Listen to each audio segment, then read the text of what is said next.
د نجلۍ په لفټ کې یوازې د اسکریم یوه ټوټه خوړلې وه، خو د هغې تر څنګ ولاړه ښځه دومره وارخطا شوه لکه چې بله یې لیدلې وي. هغه په ویره سمدلاسه له لفټ څخه بهر وتښتېده. اوس په لفټ کې نجلۍ یوازې پاتې شوه، خو له دې وروسته تر دې عجیبه خبره وشوه. کله چې د کور دروازه خلاصه کړه او دننه لاړه، ټول خلک داسې خبرې کولې لکه چې هغه هلته ونه وه. ته بېرته راغلې او ستا لپاره د سرکې د بوتل په تمه وم. ویټرس ویل چې سرکه ختمه شوې ده. دا په اورېدو سره شیامي حیرانه شو. د هغې ټوله کورنۍ د هغې مخې ته ولاړه وه، خو هېڅوک یې نه لیده. هغه په لوړ غږ چیغې کړې: پلار، ایا زما غږ اورې؟ خو نه یې پلار څه واورېدل او نه یې د هغې هلک ملګري. هماغه وخت یې احساس کړه چې یو څه ډېر غلط شوي دي. هغه منډه کړه او د شیشې مخې ته ودرېده، خو په شیشه کې سیوری نه و. اوس پوه شوه چې د لفټ والا ښځه ولې په لیدو یې دومره وارخطا شوې وه. په ویره کې یې سمدلاسه خپل هلک ملګري ته زنګ وواهه: هیلو، ایا زما غږ اورېدل کېږي؟ هیلو چنګ چنګ یې اورېدلی شي، خو د هغې غږ بلې خوا ته نه رسېده. داسې ښکارېده لکه چې هغه له دې نړۍ څخه په بشپړه توګه ورکه شوې وي. په آخر کې خپل هلک ملګري ته پیغام ولېږه: لږ بهر راشه، مور او پلار ته اندېښنه مه ورکوه. پیغام په لوستلو سره د هغې هلک ملګري یو بهانه وکړه او ښکته لاړ. خو کله چې لومړي پوړ ته ورسېد، هلته هېڅوک نه و. بله ملګري یې هېڅ ونه لیده. په بند چې یوازې د خپلې ملګري موبایل پروت و، خو بار یې احساس کاوه چې هغه د هغه مخې ته ولاړه. هغه د موبایل په اړه فکر کاوه چې څوک یې ناڅاپه په هوا کې لاس وغځاوه او د هغې لاس یې ونیو. لکه څنګه چې د دواړو لاسونه سره ولګېدل، هغوی بیا یو بل ولید. مه وېرېږه، هر څه چې شوي دي موږ به یو ځای سم کړو. خو هماغه وخت د شیامي پلار د دوی عجیبه حرکت ولید. ټول سم دي او زه ښه یم. د خپل پلار د وېرولو نه د مخنیوي لپاره یې ورته پیغام ولېږه چې هغه د څو ورځو لپاره د کار لپاره بهر ځي. په لوستلو سره یې پلار ته تسلي شوه. زیاتې پوښتنې یې ونه کړې او ویې ته یې وویل چې پورته راشه او ډوډۍ وخوره. خو وایي د خوراک هېڅ خوند نه درلود. هغه یوازې غوښتل پوه شي چې شیامي ناڅاپه د ټولو له سترګو څنګه ورکه شو.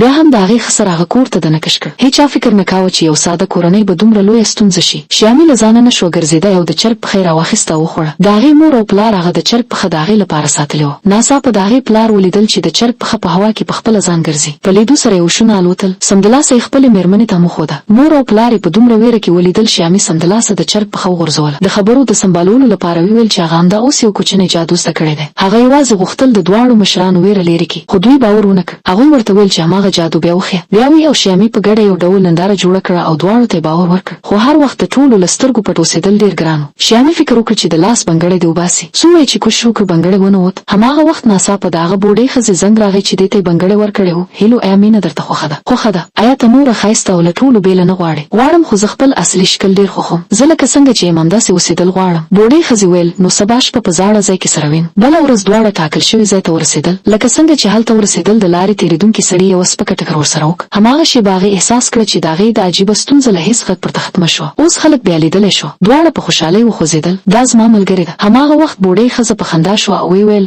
ښکاري چې اوس تا له ځان سره رښتینې مینه پیدا کړه. له دې وروسته مخې ته راغله اصلي خبره. دا ټول یو خاص انساني ازموینه وه. شیامي د یوې پټې حکومتي څېړنیزې ادارې لخوا د دې تجربې لپاره ټاکل شوی و. د هغې د لاس بنګړی د فلټر په نوم یوه خاصه نوې ټکنالوژي وسیله وه. موخه یې د خلکو د غوښتنو او د دوی د اصلي زړه ازموینه وه. بوډۍ ښځه غوښتل چې شیامي جعلي او پرفیکټ ژوند غوره کړي، خو شیامي په آخر کې خپل اصلي شکل غوره کړ او دروغجن پرفیکټ نړۍ رد کړه. له هغې ورځې وروسته د دوی ټولې عجیبه پیښې ختمې شوې. دواړه خپل عادي ژوند ته راستانه شول او په سادګۍ سره خوشحاله ژوند تېرولو ته یې دوام ورکړ.